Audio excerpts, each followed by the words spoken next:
Sleep. Sleep. Sleep. Sleep.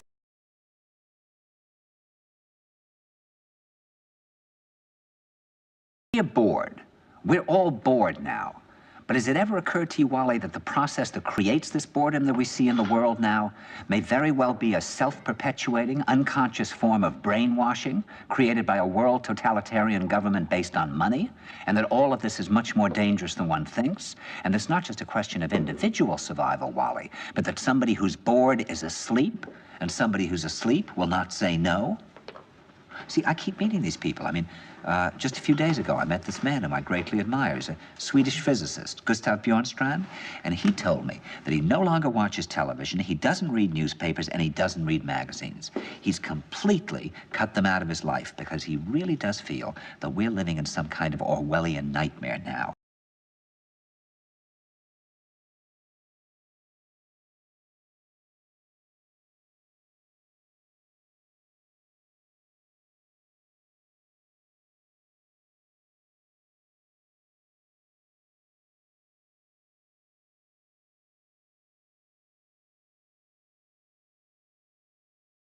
Here, I have a rare video of a man speaking on the underground structure of the Board of Education. Everybody's been talking about school and education. Well, in etymology, the word education comes from the word educere, which means to bring out of you what's in you. Schools don't do that. Schools give you something and you regurgitate it back, and that's how you get an A. This is called the 1902 Board of Education Act, okay? The endowment was given by John D. Rockefeller and Andrew Carnegie. They gave $30 billion. They actually owned the public school system, okay? And I'm gonna read to you what their mission was. It says, prior to the late 1800s, education was private practice that took place in private institutions or through home schooling. That all changed in 1902 when John D. Rockefeller created the General Education Board in conjunction with Frederick T. Gates. Now, who was Frederick T. Gates? Have you ever heard of Bill? That's Frederick T. Gates is his grandfather. So this is what Frederick T. Gates said. Let me skip. Albert Einstein said, never confuse education with intelligence. John D. Rockefeller said, I don't want a nation of thinkers. I want a nation of workers. So at the advent of the Industrial Revolution, okay, at its inception, they had to create workers in order to establish the Industrial Revolution. Well, think about this. The plantation became the plant, okay? The overseer became the supervisor, and master became the manager. That's the only difference. It's the same thing. It only changed its appearance like a cloud. So what I'm saying to everybody is I would suggest that everyone get into the forensics. There's one other thing called the King Alfred Plan, okay? The King Alfred Plan was a CIA operative that was designed by J. Edgar Hoover to destroy any black community, any black organization, and any black leader that showed any type of messianic energy, okay? It's happened today through COVID. The reason they're trying to freaking kill you is because they don't know which one of you is the Messiah, okay?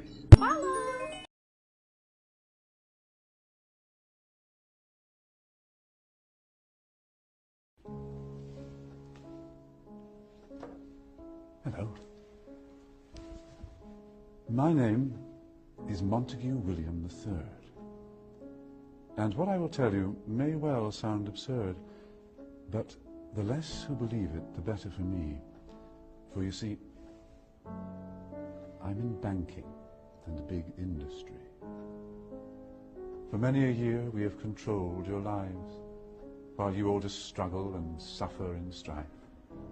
We created the things that you don't really need, your sports cars and fashions and plasma TVs. I remember it clearly how all this begun. Family secrets from father to son, inherited knowledge that gives me the edge, while you people lie sleeping at night in your beds. We control the money that controls your lives, whilst you worship false idols and wouldn't think twice about selling your souls for a place in the sun, these things that won't matter when your time is done. But as long as they're there to control the masses, I just sit back and consider my assets, safe in the knowledge that I have it all, while you common people are losing your jobs. You see, I just hold you in utter contempt. But the smile on my face, well, it makes me exempt.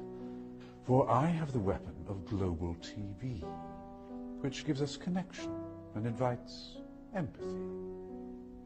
You would really believe that we look out for you, while we bankers and brokers are only a few. But if you saw that, you'd take back the power. Hence, daily terrors to make you all cower. The panics, the crashes, the wars, and the illness that keep you from finding your spiritual wholeness. We rig the game, and we buy out both sides to keep you enslaved in your pitiful lives. So, go out and work as your body clock fades.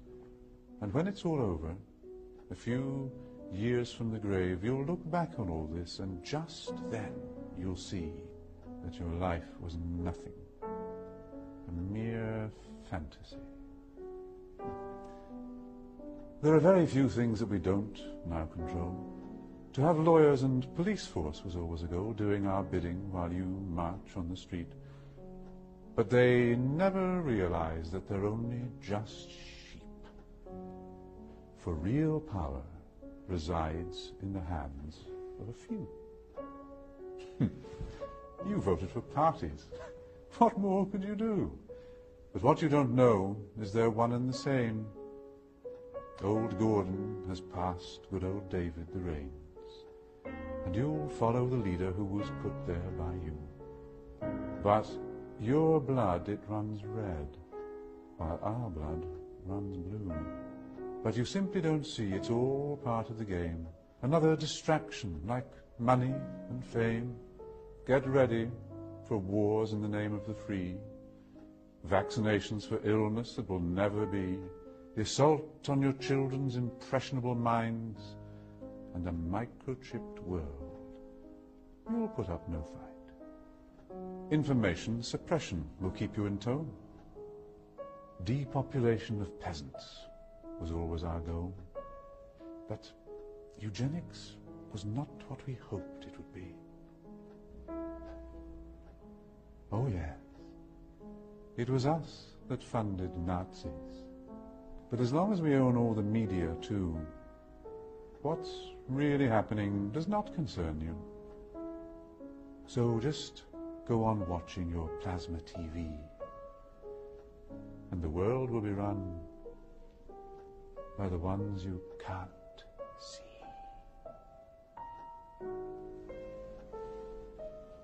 I've got one that can see.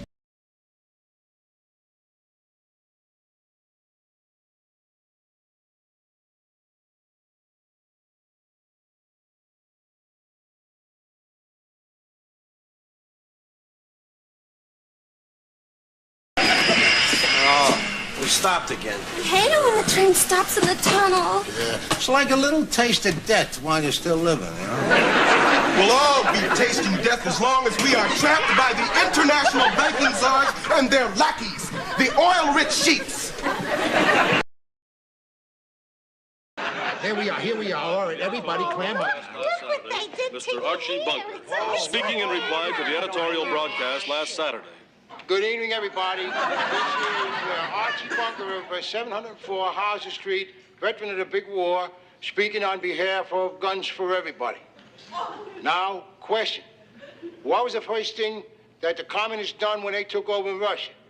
Answer, gun control. And there's a lot of people in this country who want to do the same thing to us here in a kind of conspiracy, see. You take your big international bankers, they want to, masticate the people of this here nation like puppets on a wing. And then when they get that done, turn us over to the communists.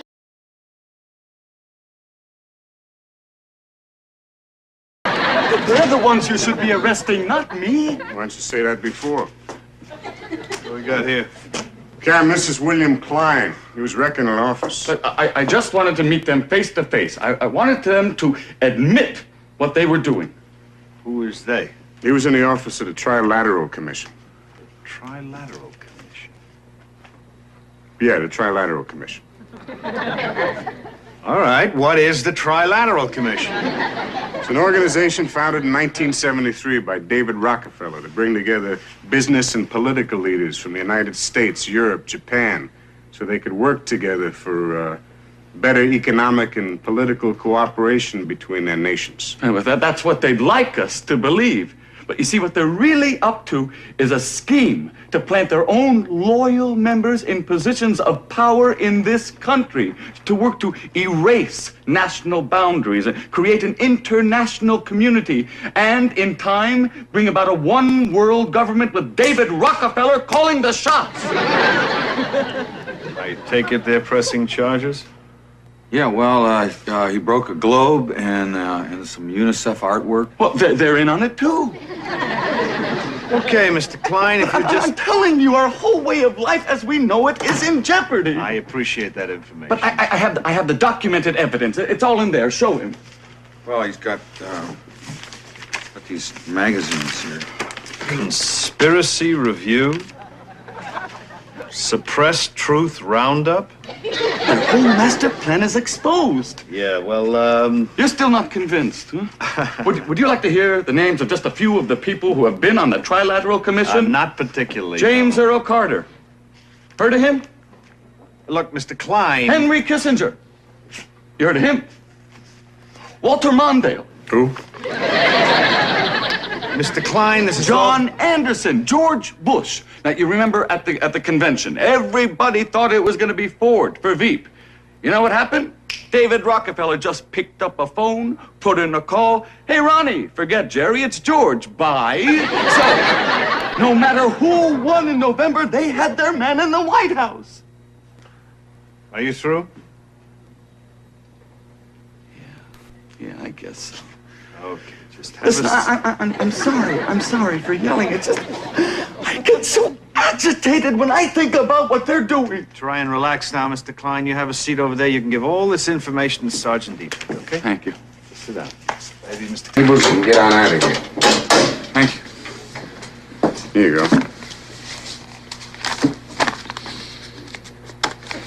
Okay, that's it. Thank you. Guess you think I'm just another crackpot, huh? No, I think you voiced some legitimate concerns. Really? Sure. Any large organization of powerful people, even if it's not conspiratorial, is open to excess and abuse. You know, you're the first person who's really understood what I'm talking about. Well, I think you got some very valid criticisms of the commission. Right. And I'm certainly going to bring them up at the next meeting. What? I'm a member. Oh, God, no! No hard feelings.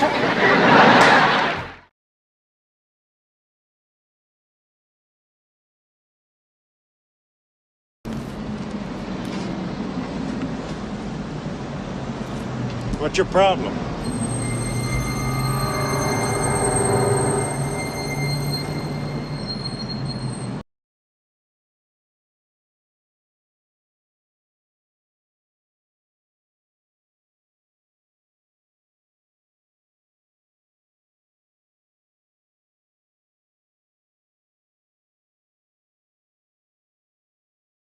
I've got one that can see.